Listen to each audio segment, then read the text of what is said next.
Hello and welcome back to another episode of We're Just Human. I am Celine Sophie.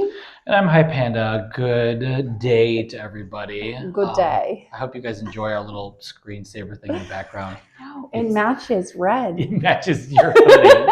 And it just so happens, I'm wearing a Metallica shirt, so it's kind of heavy metal because it's blood. It's not blood. It's like actually, if you guys can't see, it was initially like all glittery, so it's definitely not blood. There you go. But yeah, no, it's pretty hypnotic. So hopefully you guys can focus on us and what we're going to be talking about today, as opposed to our amazing backdrop. So kick it off. So what are we? What's the topic for today? I think we should talk about your experience that you shared with me on speed dating, but not just speed dating, taking a person to speed dating. Okay, so for those of you out there, the original swipe right, swipe left is what we call speed dating. So for you young people out there that have never heard of speed dating, Tinder? It's I've never used it, but it's comparable. It's comparable to any dating app because if you think about it, you're sitting there and you're looking at your phone and you're just choosing based on a bio, but sometimes just by looks. So I think majority of the time it's by looks. So everyone takes glamour shots for it. So speed dating, the first time I ever gone speed dating was back in like 2005, 2004 okay, so maybe. You've done it before. I've done it before. It was at a bar that me and my friends used to go to a lot, and it just happened. There was a sign that said, sign up for speed dating, and it was, later on in the evening, so we all signed up. It was an interesting experience. It's very calculated, almost like an application sort of. Do you get dressed up like you're going to go on a date? Some people do. Or you just can come casual as well. So let's go let's fast forward. We were at the invited a friend. She's a female, so it kind of worked out nice because I could get her perspective. So for the sake of argument, I was kind of going in there it was almost like a social experiment. And where was it at? It was over at Mandalay Bay, over at the Foundation Room. So it was a really nice. It was a nice space. Yes, I love the Foundation Room. They had their own little room there. So basically, how it worked over there was that everyone got a clipboard and everyone had a station, and the guys had numbers. So the women were set up at tables with numbers, and the guys had name tags with numbers on them. So you had a clipboard, and then it would say table 1, table 2, table 3, table 4. You could write notes. And then there was a column on the right-hand side that was just friends or would like to get to know more.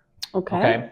So based on that, at the end of the night, they collect the clipboards and then they match up, whoever says they want. Yeah, compatibility-wise, as far as who wants to see that person or talk more to that person. So, when you think of speed dating, ideally it is kind of it's an introduction. You have 5 minutes. To just talk about yourself? To talk about yourself or just talk. So, I spoke with a guy earlier and, I had made a comment. I was like, so what's your strategy? And he was just like, well, I don't even know. Coincidentally, on the tables, there's a list of ice-breaking questions. But it was really interesting. Like the demographic was anywhere. I think the youngest person there was 24, 23. Wow. And the oldest individuals that were there were, I think, in their early 60s, I believe. So they just they just put everybody in there. I was like, all right. As far as culture, it was such a mix, which was really nice. Now I did notice that a lot of the women came in groups, like they came with their friend or they came with their friends. So I took advantage of that. The crew. I took advantage of that. But so every time I met somebody new, I was like, oh, who did you come here with? Did you just come on your own? Why are you here? And some of the women would be like, oh, I came with 2 of my friends. So I'm just here supporting you, right? Pretty much, for the most part. It sounded like it was, I was here, I had nothing better to do. But they're there for themselves too, for sure. Yeah, for sure. I mean, at the end of the day, it is very similar to like being at a bar. And then walking up to the bar and just talking to random people sitting at the bar. Yeah. So is it like it's the high top tables? Yeah, high top tables. Okay. So you're at high tops, and unfortunately, the guys had to stand, the women got to sit. So my legs were burning. But okay. How long were you standing? Like 5 minutes, 13 tables. Wow. So it's quite some time, and there's no breaks. So what if you have to go to the bathroom? if you have to go to the bathroom, you can go to the bathroom. Sorry, but be right back. You kind of like miss out on your time, because you can't really go back. Now, the thing about it is, I will tell you, it is exhausting. It's exhausting starting a new conversation every 5 minutes. You start a new conversation. Your brain is like, are you okay? So are you glitching? I legitimately went into it basically asking the question. I was like, so what brings you here? Right? And ideally that usually opens up a gambit of answers. I'm here with my friends, and then you kind of piggyback off of that. So, I feel like I was kind of eavesdropping on other people's conversations too. And there were some people, men and women, that were a little more, let's call it, aggressive towards the process. They would say, like, are you looking for something serious? For something serious? Are you looking for a partner? Like straight out the gate, like it's straight out the gate, like 0 to 60. 0 to 60. And it was one of those things where I think, in speaking to some people afterwards, it was like abrasive. It was like, okay, well, we're trying to relax, we're trying to have a conversation. Like, and you have drinks? Yes. Okay. You can go get drinks at the bar, and it was a very it was casual. Like again, it's like you were at a bar, and having a conversation. I will have to add though that because you've got like 20 some people in one room, and the room is not very large. No, foundation room is very intimate. It's very intimate. So we had like a little gathering room. The problem with it was that in such close quarters, and everyone's having a conversation at the same time. Sounds like like just humming everywhere. Well, everyone's talking. Yeah, everyone's like, you're like, hey. So that's why I kept saying it was like being at a bar trying to have a conversation. Because you keep getting distracted. Yes. And then you're like, wait, I got to come back over here. Oh, yeah. Okay. It was, it was fun. It was fun, but again, it was very exhausting. Did you meet anybody that was potential? I mean, there's a lot of people there that, I think I would talk to again. Because you get so like, how do you get each other's information? They will the organizers will send you. So if it's a match, they'll send you the information. Who matches it? They do. Yeah. So if you know, like for example, if I say number 5, I want to get to know more, and number 5 also says I'm then number 7. Okay, they're reading all the cards. Okay, yeah, got it. Okay. That's why we turn in the clipboards, and then they go through the clipboards. So if you do your clipboard wrong, then you're kind of shit out of luck. So you might get matched with a person you didn't want to get matched with. Because we do this, and because I'm on a radio show and all that other stuff, of course, after I was like, here's my business card, here's my business card, here's my business card. So I did a lot of that, but that's smart. It was interesting. Majority of the men that came by themselves. They just came on their own accord, thought it was something interesting to do. I mean, and they don't come with the entourage. I mean, some people do. It depends. But women seem to come with cliques, with their crew, as support. Or at least a friend. Exactly, at least a friend. There was only maybe 1 or 2 women that literally came by themselves because, and I think the conversation led in a different direction. It wasn't, oh, we're just hanging out tonight. We figured we'd do the speed dating thing. It might be fun, this, that, and the other. I've never done it before. And then there was do you have to like pre-register so they know how many people? They do. Okay. So you have to pre-register for these events so that they can kind of like see how many people are coming, and they have a backup too. So like if you sign up too late, you're more than welcome to show up there and sit in the lobby. Basically, if a woman or a man pulls out, then they put you back. So they want it. It's very organized. I feel like there's a better way to do it though. It just sounds. We should do one. We should do. Exhausting. Like my brain hurts. We should do a We're Just Human, not match. We'll call it matchmaking. That would be fun. Wow. What do you guys think? That would We're be awesome, Just right? Human matchmaking. Yeah, at it would the be fun. At the pool, so everyone is in their skivvies, so that there's nothing you can hide. Like no flowy shirt, like last time. No flowy shirt. You can't wear. Doesn't matter. That was the best video. I can't believe how many people liked it. Well, because I'm an idiot and. You were talking about like, oh, I'm glad it was. I'm like, oh God, and it just felt fat, Yes, men can be self-conscious as well, but dad bods are in, so shush. So the thing about the whole situation was, I had brought a friend with me, and some people had seen us, and she's a woman, so some people thought that we were together. Swingers. No, actually, that's actually a very good I was like, you observation. came to just like, I would be like, I mean, they are open to bringing somebody else in. well, so male or female. here was the thing, it was kind of funny because, you know, some of the guys noticed this, of course. So I think they approached my friend about it, and it was kind of interesting. And I was like, you know, bringing a date to a speed dating. That is, it's the beginning of a Seinfeld episode, really. I mean, if you really think about it, like that is like very if you can interesting. imagine, it's perfect for a script for a comedy series. You bring a date to go speed dating. Now, the funny part is, it's almost like one of those things. It tests your confidence level. All right, so let's say, for sake of argument, you take a date to speed dating. It tests both of your confidence. That's what I was going to say. You have to be pretty confident within yourself. Like, just, I'm good. And honestly, way. Or that person may meet somebody else. Exactly. And I think the thing about it too is that sounds like Jerry Springer.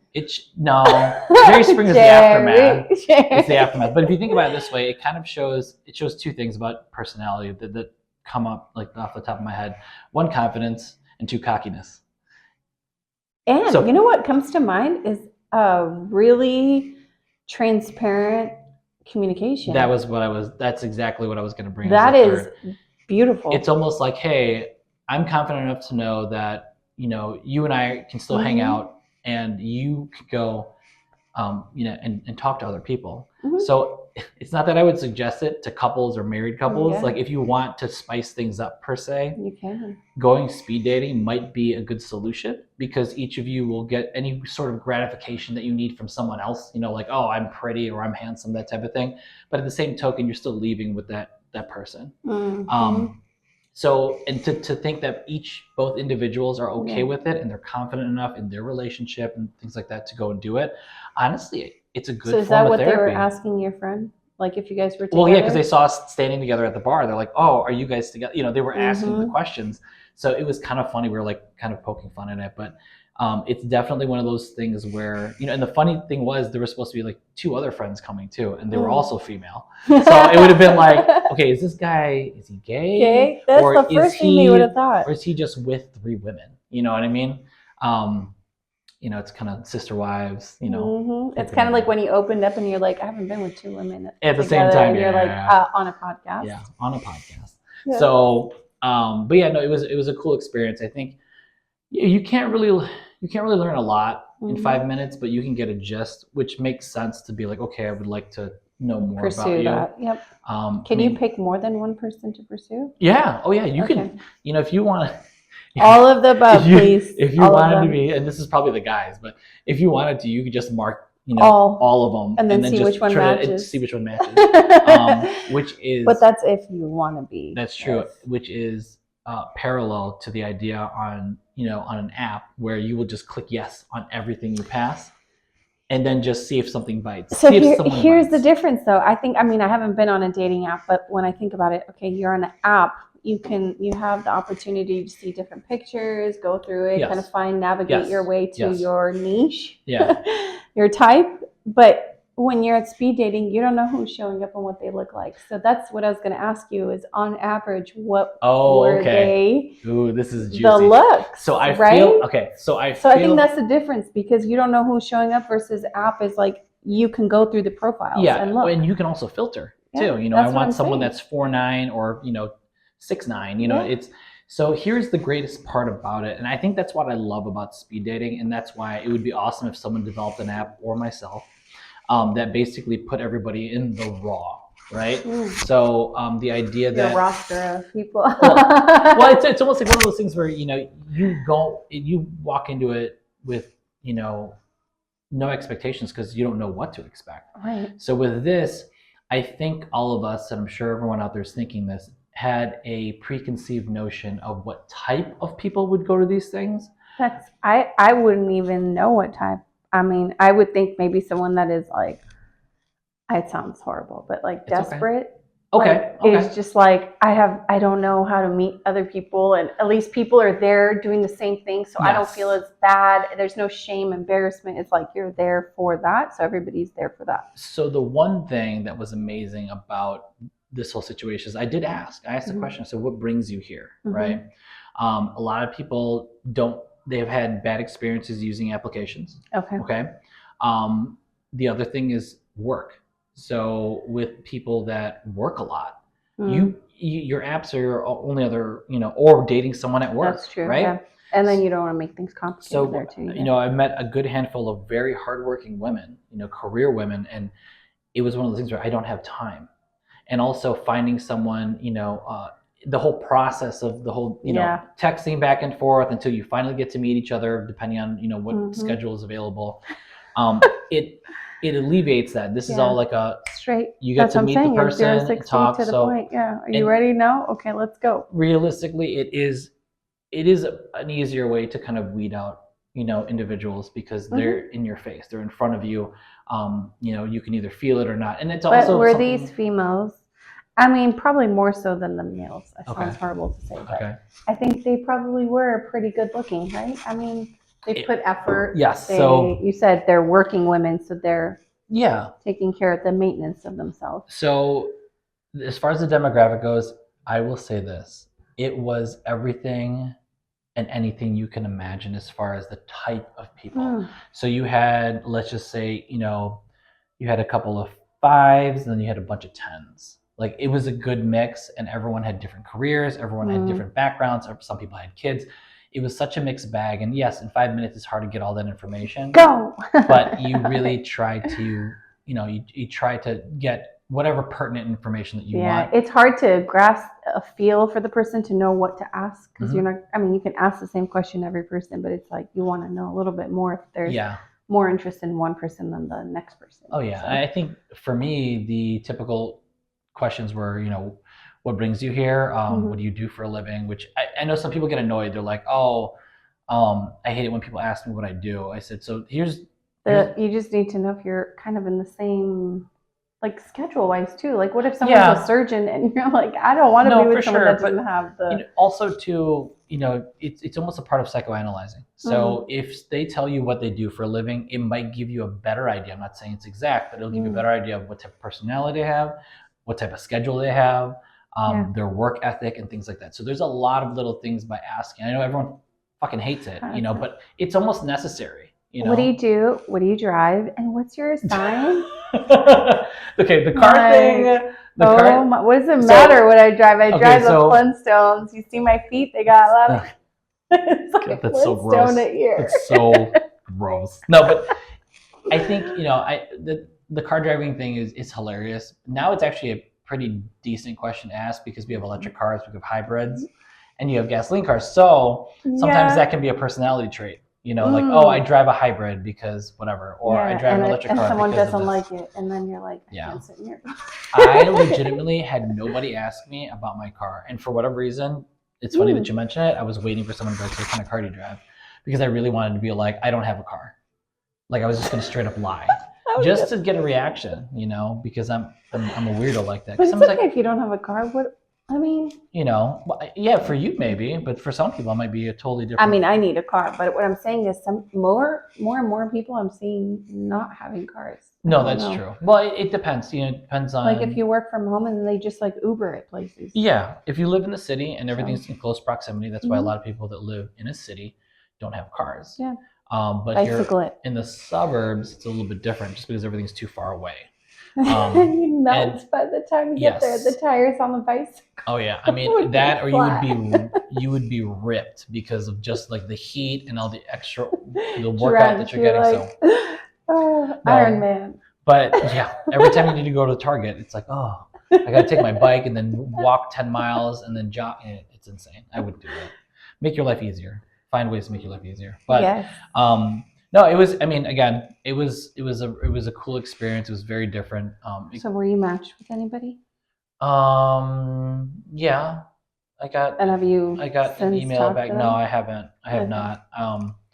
So it was kind of funny because I was like, you kind of look at it like after the event, they say they'll send you the matches like in a day or two. So it's funny because like I didn't even think about it, and then I got a message. I was like, like, these are all your matches. I was like, oh, cool. And they put like profile pictures or so? No, it's just it's really simple. They just send information. So like either their Instagram or oh, okay. or I was like, so, how do you remember? Like, yeah. who So was well, that? no, basically I was like, really. I kind of they're like it's numbered. So it's like Oh. number 8 and number 13 It's and like a number pageant. 7 and number 5. So I was like looking at it. I'm like, I don't remember who these people are. So I had to go, and of course they have your social media tags on there. Oh, okay. So you can basically reach out to them without handing out phone numbers, which is a good I way think to do that's it. smart. Yeah, giving someone So my number. I had to, in order for me to see who was on there, I had to click on it.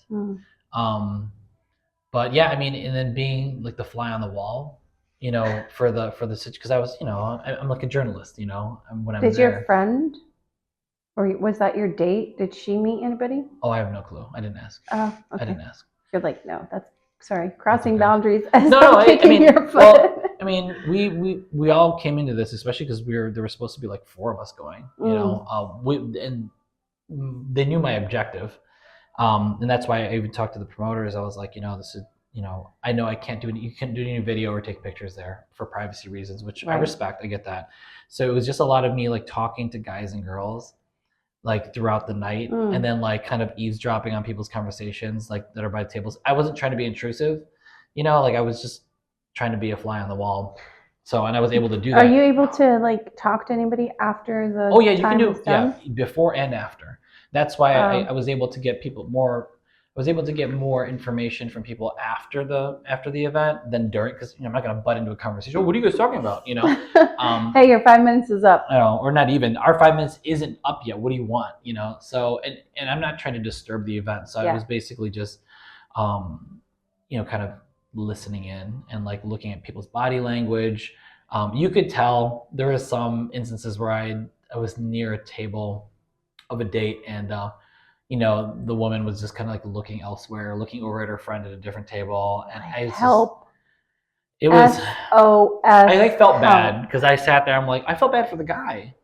You know, he's sitting there he was very engaged in the conversation, and then all of a sudden she's just like, yeah, it's fucking rude. Like, just suck it up and be like, okay, I'm gonna pretend I'm gonna listen. Or she'll pick up her phone. You know, and again, this was mainly women that were doing this. They would pick up the phone in the middle of just 5 minutes of talking.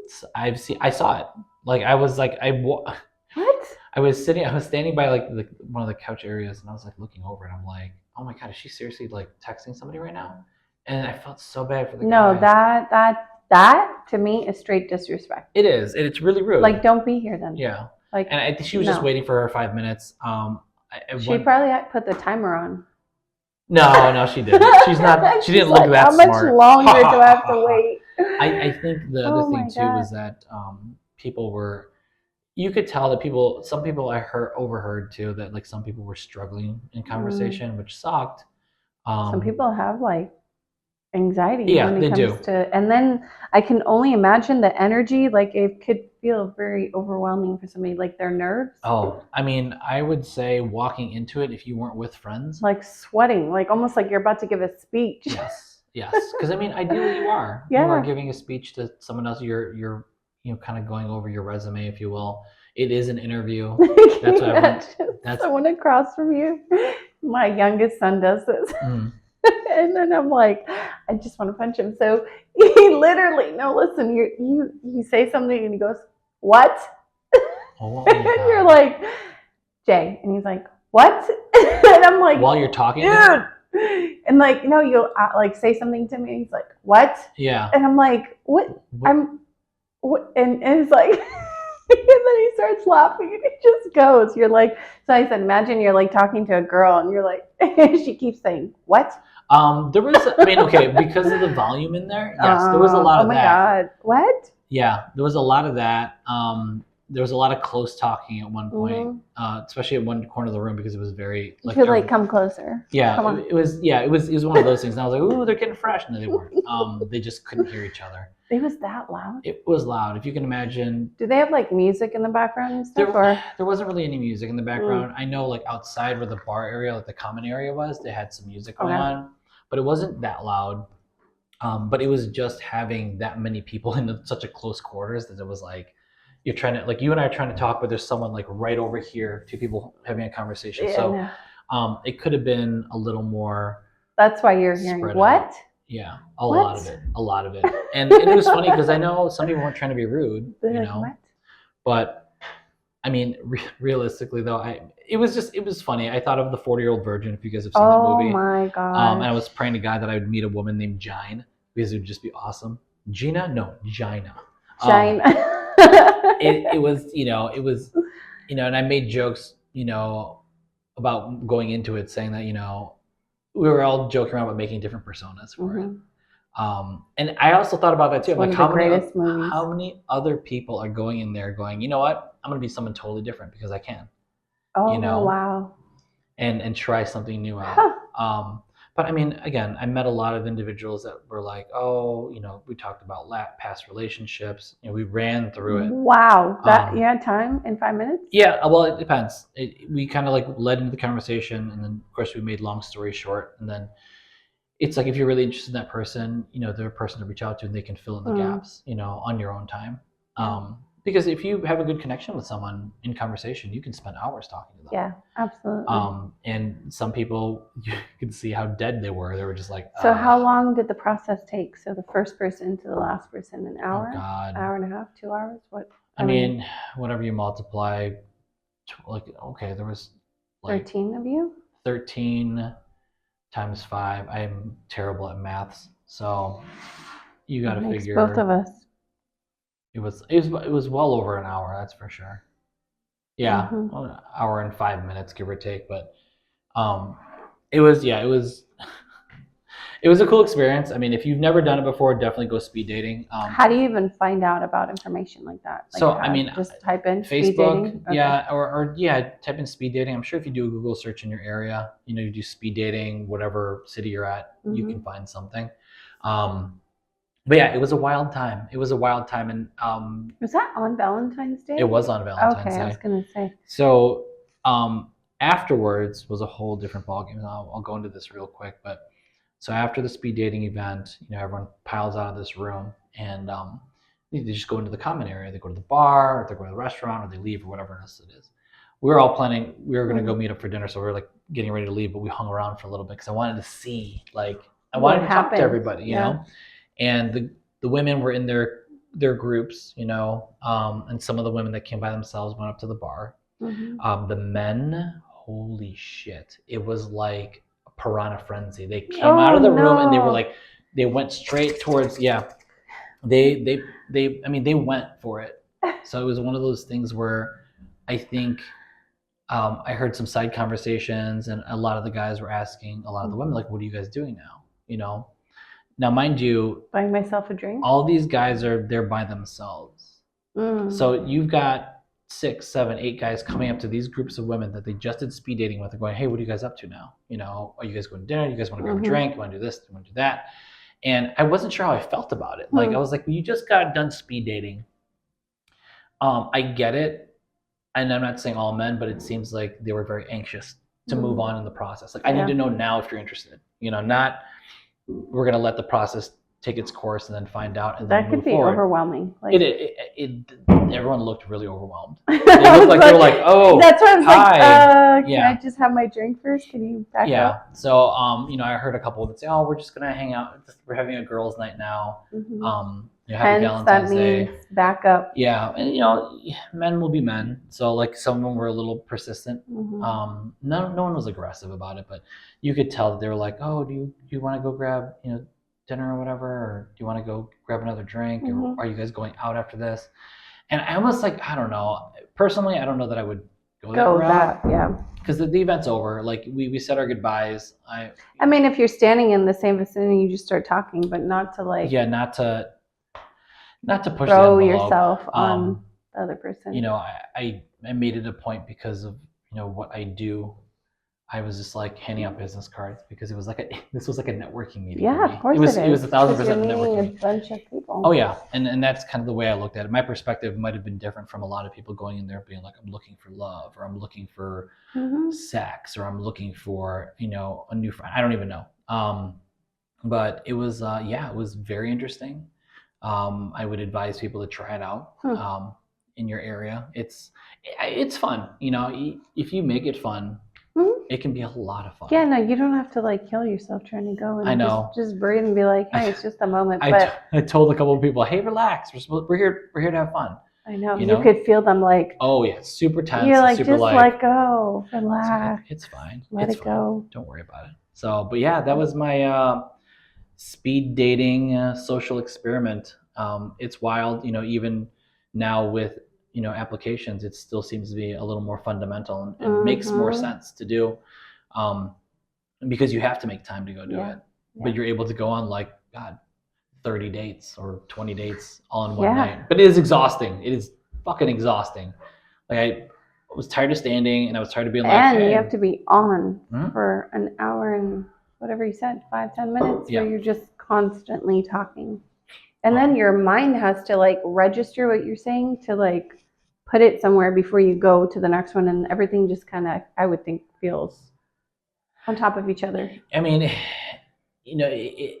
it's one of those things where you're trying to remember, who did I talk to about this? You know what I mean? Because you went through so many people. I mean, unless there's like one that like really stands out, I would say if I was the guy and there was a woman that, spoke to you. Yeah, I would gently just walk up to them and be like, I don't want to, bother you. I just did want to tell you that, blah, blah, blah. Something really nice, and then just walk away. Don't be like suffocating somebody. There was a couple of people, their opening lines were great. They were like, you are the most beautiful woman in this room. And I was like, ooh. You're like just went in for the kill. And it was like the initial conversation. And I was like, wow. But also in the back of my head, like, I'm melting. Go ahead. What else do you want to say? But it put her guard down because she's like, oh. Yeah, or on the reverse side, now I'm trying to think like a woman, this man is only after one thing. Yeah, but maybe on Valentine's Day, that's what she's after too.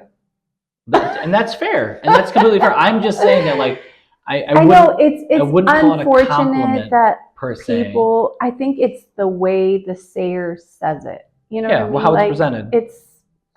You can sound cheesy and feel like, ew, that was so gross. Yeah. Or someone that's like, genuinely, that's how they approach women, and that's how they're interested. No, I agree. I'm just saying that, it's like a man that always opens the door, or will tie your shoes, or like something where it's habitual, not like they're just doing it to get something. No, for sure. And and that's kind of the idea, is that you don't know what everyone's intent is. I felt like the Matrix for a minute. Oh my God. All the green. She's got like ADD. No, I was like, it just felt green, like the Matrix numbers coming down. I'm like, there might be, those little things could be numbers. We're actually in the Matrix. Yeah, and the experience I did was I was trying to be the out of body and looking in.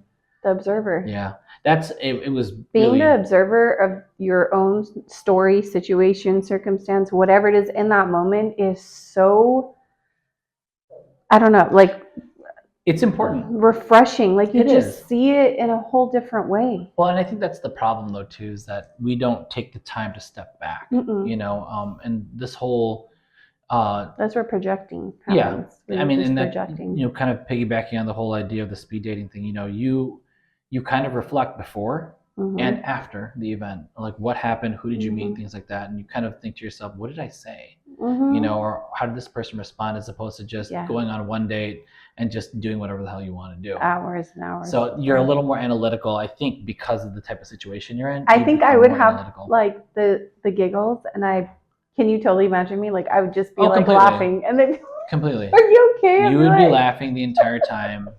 You would be like, I don't even remember what he said, and just laugh.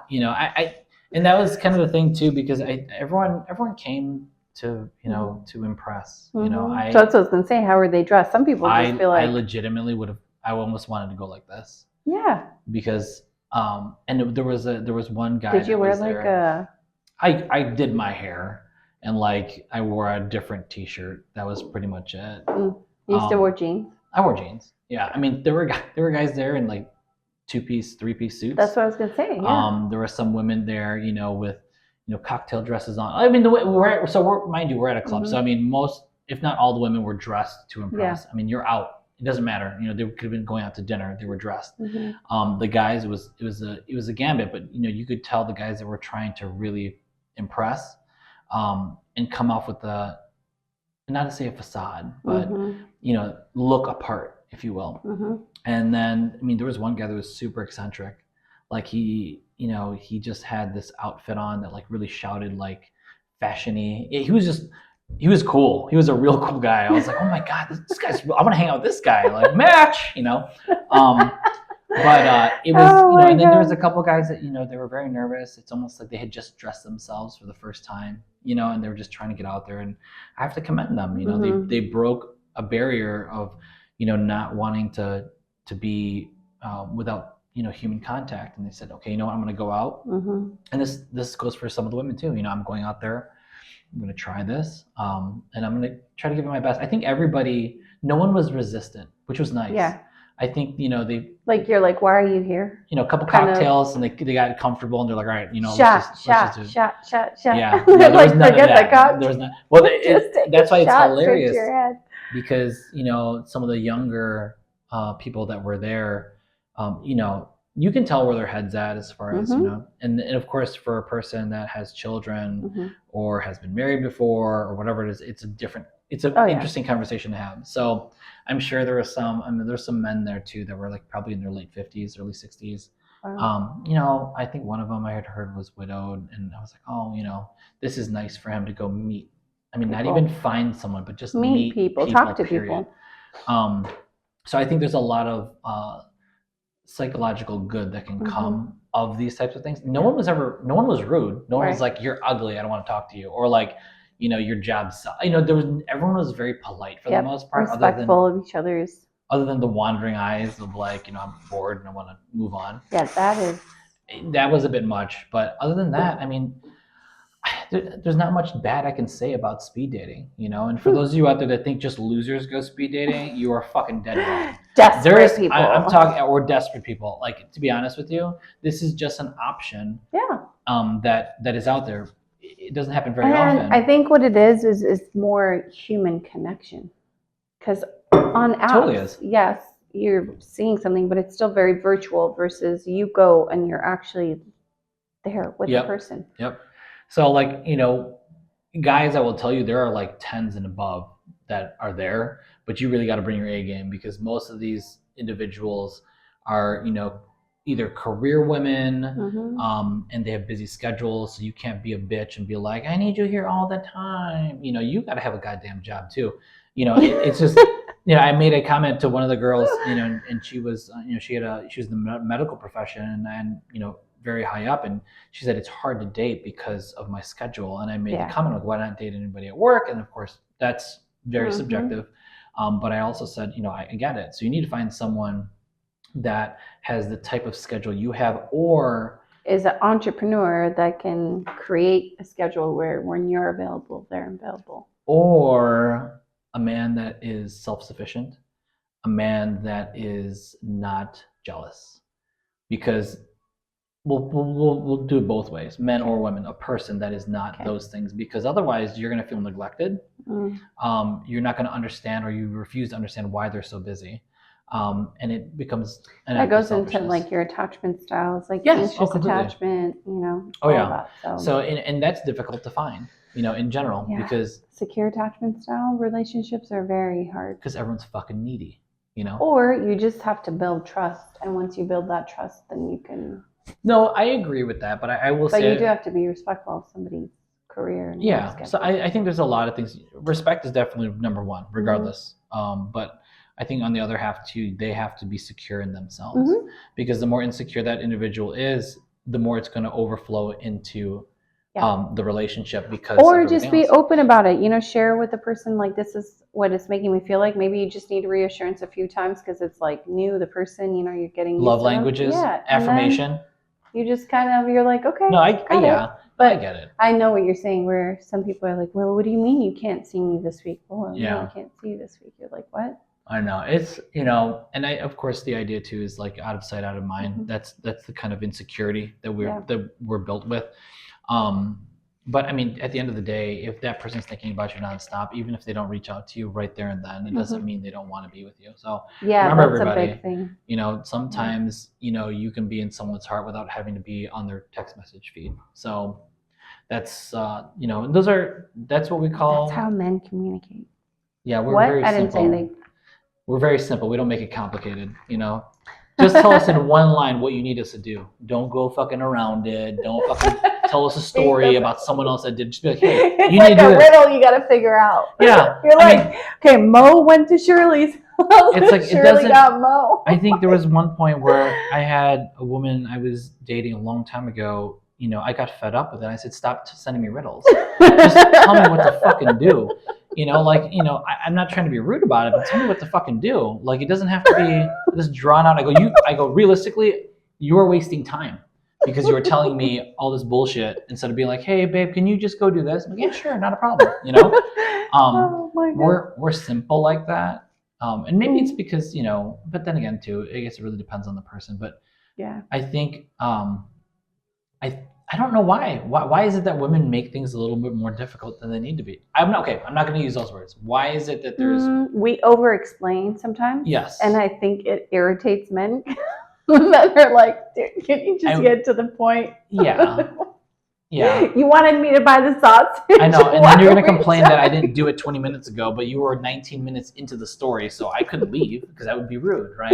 Oh, that would have been rage number Exactly. 2. No, I think I am very different. I am very straightforward to the point where I think sometimes it can be too transparent. And they're like, whoa. But I'm like, look, I can either do the story and you're like, oh my God, are we done yet? I'm going to fall asleep. Or like I used your brain RAM to explain something that was not necessarily needed to get to the point. Yeah, no, I get that. And that's it's tiring. Men don't. I feel like, women like rules. Give them rules, give them direction, and things will. Yeah. And if they don't, then actions speak louder than words. And they don't. But not. I think, again, let's just make it very simple. Like when you talk to your girlfriends, you guys are fucking chatty and shit, right? You chat. Yeah, I mean, it depends the type of girlfriends. Like I have girlfriends that you can do that with, and I have girlfriends that are like very business entrepreneurial. Like I don't have time. Like what are we talking about? What's the point of conversation? But in general, if you're talking business with them, you guys are chatty as fuck. Yeah. So so just in general, okay, I'm not saying that every woman is like this, but most women have the tendency to have conversation with their girlfriends. Yeah. With men, we're like, hey, when you picking me up? Okay, that's it. Hey, what are we doing tonight? That's it. With women, it's like, oh my God, did you know that you had to fill all the details? There is a story before even mentioning what you're planning on doing, and then mentioning the restaurant. And oh my God, did you know that so-and-so at that restaurant? It becomes a conversation. With men, it's very like, all right, you just text me what time you're picking me up. ETA 8. You're like, okay, and that's it. So there's no like that I think it's just the way that women communicate, and it's not a fault. It's just the way they communicate. So men either need to be more patient and decipher it. I feel like women need more explanation. Like, give me the whole enchilada. Where men are like, just give me the Cliff Notes. I'm good. Oh, like, for sure. I don't need too much. I think that you guys don't have the RAM. Like you guys, I think are designed not to have that much, and I think that's why men aren't as good as multitasking as women are. That's not true because really on the retrospect, most men. On the retrospect, because we need the Cliff Notes, that means we want to get a lot of shit done. So if you're drawing out on one thing, I'm like, fuck, I could be doing 5 things right now, but you're fucking telling me one goddamn thing. So I don't know that that's a thing. And with women, it's like there is a focus. You can multitask, I get that, but that's also multitasking in general is a learned skill. But it's also like I feel like you can be jumping from like 1,000 things and feel very clustered and scattered and anxious and like you can be overwhelmed. I mean, and that happens at times when you put too much on your plate. Period. Yeah. That happens to everybody. Like any human being. But that's how it works. But it is definitely the communication, and that's I think going into the speed dating thing. It was interesting to see how many people how they were communicating. Yeah, the communication styles were interesting. Choice of words, body language, all of it. It was very cool. A whole experiment, like you said, watch, to go and like to hear, and then to see, look at people, and the eye contact, the lack of eye contact, the giggling, even just 2 people, you know, I know it was loud, but like even like Mhm. leaning in to have a conversation, it was like, oh, okay, you know. What's that perfume you're wearing? Oh, exactly. It's like, did somebody fart? I literally was like, oh man, the whole room smelled like perfume and cologne. I was like, here's the funny part is I didn't wear any. Like I just, you know, I dressed up in my shower. I was clean, but like I didn't wear any cologne or anything. You so had I was your like, own pheromone. I was like, fuck. I'm like, everyone, I walked in there and I was like, I smell like I'm going to Sephora or something like that. Oh like, my God, you're Lord. gonna throw up. Yeah, it was intense. You could tell which guys had way too much musk on, and which women like just, I don't know. It was cool, but you know, I think I had a lot of fun. I think a lot of people had a lot of fun, and I would definitely suggest to do it. I mean, you should try it. How about this? The next one, because I want to do some more field research on the human brain and interacting with the opposite sex or what have you. I was like, I'll take you. Okay. It'll be hilarious. Go. It'll be hilarious. Oh my gosh, the giggling girl. It's gonna be giggle girl. I feel like you won't be giggling too much. I feel like you might the initial, but once you get into it, you're just gonna be like drilling them with questions. I'll be like, oh God, she's intense. I don't know if I can handle her. You know, surprisingly enough, I was waiting to see if there was any men and women that were very intense with the conversation. I saw more dominating conversations by men. Like they were like, this is what I do, and you know, this is what I like, and this, that, and the other. Which, you know, some of the women looked very perceptive to it, but some of them looked like they were trying to say something. You could see it because they're like, and then that sounded the guy wouldn't stop talking. And he just kept talking. You know, he just kept talking, and I was like, oh shit. And that's why I was trying to be mindful too. Like I just kept asking questions because that's what I was there for. I did get a couple questions asked to me, and you know, responded accordingly. But it was wild. You gotta go. You gotta go. I think I would be like a different persona, like put on a whole different character. So here's the thing: that would be so fun, and like go. So that was the whole idea, right? So, which you said, you don't know if any of those people are coming in like that. That intent did not happen because you get wrapped up in the moment, you know, and you're just like, oh, these people are asking me genuine questions. I mean, unless you're like a actor or actress, and you're practicing or something like that. Like shit, I was there for you know, field research, so it was just kind of funny, and I did talk a little bit about it on the radio. I was just like, it's so fucking exhausting. Like it's cool, but it is an event. Like you need to your stamina has to be up to have conversations with people. You are. If you're a very quiet individual, it's pushing out a lot of energy. Oh yeah, just having the conversations. So this is going to go perfect with next week. Ooh, tell me. Next week. We're going to be continuing part 2 with Jennifer, Dennis, and I to do what?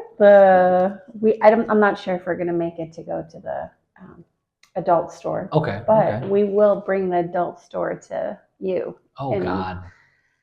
Fun ways. We'll see. But yes, it's going to segue into part 2 of sex, talking about sex. And so we're going to be talking about sex in not necessarily a relationship matter, but just sex in general. Yeah, just in general. So for all you pervs out there, stay tuned because you might learn something. We might be able to, and for the time being too, if any of you guys, if any of you guys have anything to contribute to this next episode, email us at what is it? We're just human at gmail.com. Email us any insight or anything that may be off the cuff that we can include. And it'll be kept anonymous, don't worry. No, I will send out your information. No, he's not. Especially if it's a good thing, then you know, we have to give you props for it. No, I'm kidding. We'll keep it very confidential. But no, I think as an adult, the conversations that we'll be having about sex will not be like the conversations when you were in your teens or younger about sex. No, this is not like that at all. This is not that. This is going to be an intellectual conversation. Definitely stay tuned because it is going to be nice and juicy. It'll be pervy, especially because I'm here. And on that note, thank you guys for watching, and we will see you next time. 1, 2,